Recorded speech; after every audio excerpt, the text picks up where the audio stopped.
Top quality और consistent performance के लिए सिर्फ सिल्वर पंप नाम याद रखना। ಹಾಸನ ಜಿಲ್ಲೆಯಲ್ಲಿ ಹೃದಯಾಘಾತಕ್ಕೆ ಸರಣಿ ಸಾವಾಗ್ತಾ ಇದೆ. ಇನ್ನು ಹೃದಯಾಘಾತದಿಂದ ಇದೀಗ ಮತ್ತೋರ್ವ ವ್ಯಕ್ತಿ ಸಾವನ್ನಪ್ಪಿದ್ದಾರೆ. ಹಾಸನ ಜಿಲ್ಲೆಯಾದ್ಯಂತ ಸರಣಿ ಸಾವುಗಳಾಗ್ತಾ ಇದ್ದು ಚಿಕ್ಕನಾಯಕನಹಳ್ಳಿಯ ಸಿಬಿ ವಿರೂಪಾಕ್ಷ ಬಲಿಯಾಗಿದ್ದಾರೆ. ನಿನ್ನೆ ರಾತ್ರಿ 11:30 ಸರಿಸುಮಾರಿಗೆ ಎದೆನೋವು ಕಾಣಿಸಿಕೊಂಡಿದೆ. ತಕ್ಷಣವೇ ಅವರನ್ನು ಆಸ್ಪತ್ರೆಗೆ ಸಾಗಿಸುವ ಮಾರ್ಗ ಮಧ್ಯೆಯೇ ವಿರೂಪಾಕ್ಷ ಕೊನೆಯುಸಿರೆಳೆದಿದ್ದಾರೆ. ಹಾಸನ ಜಿಲ್ಲೆಯಲ್ಲಿ 43 ದಿನದಲ್ಲಿ 29 ಜನರು ಬಲಿಯಾಗಿದ್ದಾರೆ. ನಿನ್ನೆಯಷ್ಟೇ ಹಾಸನ ಜಿಲ್ಲೆಯಲ್ಲಿ 2 ಬಲಿಯಾಗಿದ್ರು. ಸ್ಥಳೀಯರಲ್ಲಿ ಆತಂಕ ಮತ್ತಷ್ಟು ಹೆಚ್ಚಾಗ್ತಾನೆ ಇದೆ. ಸಾಲು ಸರಣಿ ಸಾವಾಗ್ತಾ ಇರೋದಕ್ಕೆ ಕಾರಣ ಏನು ಅನ್ನೋದ್ರ ಬಗ್ಗೆ ಈಗಾಗಲೇ ಸರ್ಕಾರ ತನಿಖೆ ನಡೆಸೋದಕ್ಕೆ ಕೂಡ ಮುಂದಾಗಿದೆ.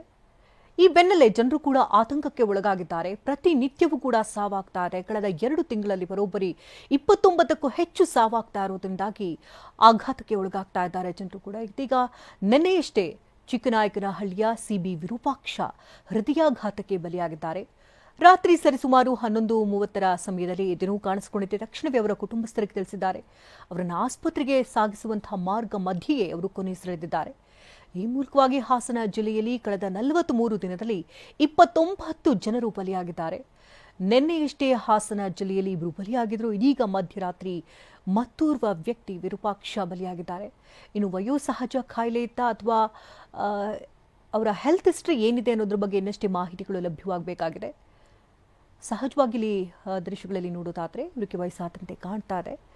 ವಯೋಸಹಜ ಕಾಯಿಲೆಯಿಂದ ಏನಾದರೂ ಈ ರೀತಿ ಮೃತಪಟ್ಟಿದ್ದಾರಾ ಅಥವಾ ಹೃದಯಾಘಾತ ಹೇಗಾಯಿತು, ಹೃದಯಾಘಾತಕ್ಕೆ ಕಾರಣ ಏನು ಅನ್ನೋದ್ರ ಬಗ್ಗೆ ಮಾಹಿತಿಗಳು ಲಭ್ಯವಾಗಬೇಕಾಗಿದೆ. ಇನ್ನು ಹಾಸನದಲ್ಲಿ ನಿನ್ನೆ 2 ಹೃದಯಾಘಾತಕ್ಕೆ ಬಲಿಯಾಗಿದ್ದಾರೆ. ನಿನ್ನೆ ಬೆಳಗ್ಗೆ 53 ವರ್ಷದ ಸಂಪತ್ ಕುಮಾರ್ ಸಾವನ್ನಪ್ಪಿದ್ದಾರೆ. ಹಾಸನ ನಗರದ ಕರಿಗೌಡ ಕಾಲೋನಿ ನಿವಾಸಿ ಸಂಪತ್ ಎದೆನೋವು ಕಾಣಿಸಿಕೊಂಡಿದ್ದಕ್ಕಾಗಿ ಅವರಿಗೆ ಆಸ್ಪತ್ರೆಗೆ ದಾಖಲಿಸಲಾಗಿತ್ತು. ಅವರನ್ನ ಚಿಕಿತ್ಸೆ ಫಲಿಸದೆ ಹಿಮ್ಸ್ ಆಸ್ಪತ್ರೆಯಲ್ಲಿ ಸಂಪತ್ ಸಾವನ್ನಪ್ಪಿದ್ದಾರೆ.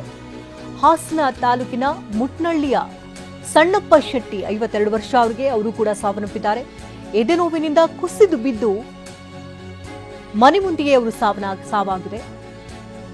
ಮನೆಯವರಿಗೆ ಹೇಳಿದ್ರಂತೆ ರೈತ ಸಣ್ಣಪ್ಪ ಶೆಟ್ಟಿ ಎದೆನೋವು ಕಾಣಿಸಿಕೊಳ್ತಾ ಇದೆ ಅಂತ. ಕೂಡಲೇ 108 ಆಂಬ್ಯುಲೆನ್ಸ್ಗೆ ಕರೆ ಮಾಡಿದ್ದಾರೆ ಸಹೋದರ. ಆಂಬ್ಯುಲೆನ್ಸ್ ಮನೆ ಬಳಿ ಬರ್ತಾ ಇದ್ದಂತೆ ಸಣ್ಣಪ್ಪ ಶೆಟ್ಟಿಯ ಪ್ರಾಣ ಪಕ್ಷಿಯೇ ಹಾರಿ ಹೋಗಿದೆ. ಹಾಸನದಲ್ಲಿ ನಿನ್ನೆ 2 ಬಲಿಯಾದಂತಹ ಘಟನೆ ಕೂಡ ನಡೆದಿದೆ. 53 ವರ್ಷದ ಸಂಪತ್ ಕುಮಾರ್ ಏಕಾಏಕಿ ಹಠಾತ್ ನಿಧನ ಆಗಿದೆ. ಹಾಸನ ನಗರದ ಕರಿಗೌಡ ಕಾಲೋನಿ ನಿವಾಸಿಯಾಗಿದ್ರು ಸಂಪತ್. ಎದೆನೋವು ಕಾಣಿಸಿಕೊಂಡ ತಕ್ಷಣವೇ ಅವರನ್ನ ಹಿಮ್ಸ್ ಆಸ್ಪತ್ರೆಗೆ ದಾಖಲು ಮಾಡಲಾಯಿತು. ಆದರೆ ಚಿಕಿತ್ಸೆ ಫಲಿಸದೆ ಹಠಾತ್ ನಿಧನ ಆಗಿದೆ. ಇನ್ನು 52 ವರ್ಷದ ರೈತ ಸಣ್ಣಪ್ಪ ಶೆಟ್ಟಿ ಮುಟ್ನಳ್ಳಿಯವರು ಎದೆನೋವು ಕಾಣಿಸಿಕೊಳ್ತಾ ಇದ್ದಂತೆ ಕುಟುಂಬಸ್ಥರಿಗೆ ತಿಳಿಸಿರ್ತಾರೆ. ಅವರ ಸಹೋದರ ಕೂಡ 108 ಆಂಬ್ಯುಲೆನ್ಸ್ಗೆ ಕರೆ ಮಾಡಿ ಇನ್ನೇನು ಆಂಬ್ಯುಲೆನ್ಸ್ ಮನೆ ಮುಂದೆ ಬಂತು ಅನ್ನೋಷ್ಟರಲ್ಲಿ ಅವರ ಪ್ರಾಣ ಪಕ್ಷಿಯೇ ಹಾರಿ ಹೋಗಿದೆ.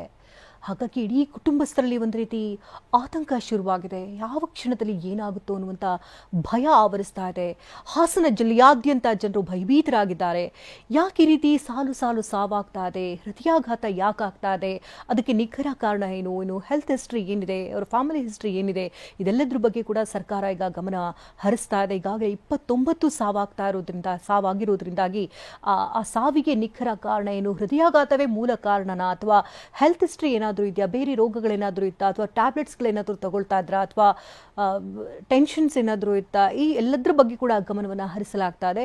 ಈ 29 ಜನರ ಸಾವಿನ ಬೆನ್ನಲ್ಲೇ ಈಗ ಸರ್ಕಾರ ಕಠಿಣ ನಿರ್ಧಾರಗಳನ್ನು ತೆಗೆದುಕೊಳ್ತಾ ಇದ್ದು ಒಂದಷ್ಟು ತಂಡಗಳನ್ನು ಈಗಾಗಲೇ ನಿಯೋಜನೆ ಮಾಡಿದೆ. ಸಾವಿನ ತನಿಖೆಯನ್ನು ನಡೆಸ್ತಾ ಇದೆ.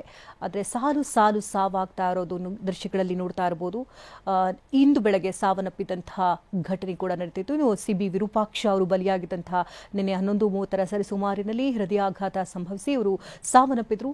ನಂತರದಲ್ಲಿ ಅಂದರೆ ನಿನ್ನೆ ನಡೆದಂತಹ ಘಟನೆ 53 ವರ್ಷದ ಸಂಪತ್ ಕುಮಾರ್ ಅವರು ಕೂಡ ತೀರ್ಕೊಂಡಿದ್ರು. ಮೃತ ರೈತ ಸಣ್ಣಪ್ಪ ಶೆಟ್ಟಿ ರೈತರಾಗಿದ್ರು. ಅವರು ಕೂಡ ಏಕಾಏಕಿ ಹಠಾತ್ ನಿಧನರಾಗಿದ್ದಾರೆ.